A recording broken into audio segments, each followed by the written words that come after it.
Giving up lets you following. Matthew chapter 4 and verse 22. They immediately followed him, leaving the boat and their father behind. The text talks about how James and John, sons of Zebedee, began to follow Jesus as their master.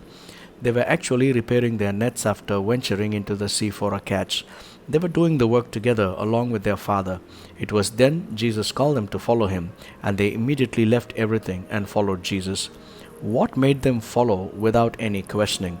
It was probably because they saw Simon Peter and Andrew, their contemporaries, following Jesus too. The text says, leaving the boat and their father behind. It has huge implication for their following. Leaving the boat behind refers to leaving their livelihood, their career, and their profession and going after someone who they have had not had any rapport with.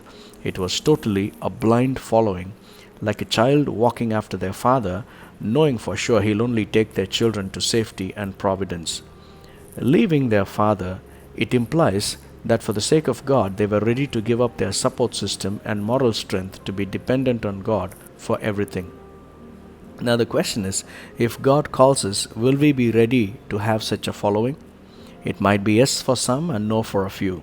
I remember our church teens and youth committed to full-time ministry when God called them and they were convicted in their spirit.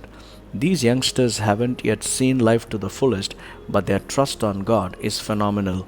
As a pastor, I have encountered some of my contemporaries who commit to serve God full-time late in life after their settlement with their own home and sufficient bank balance. Post-retirement ministry, and they brag about it so much. It is not a trust-based following, but a secure settlement-based following. True following begins when you give up on your resources and become dependent on God. Giving up lets you following. God bless you.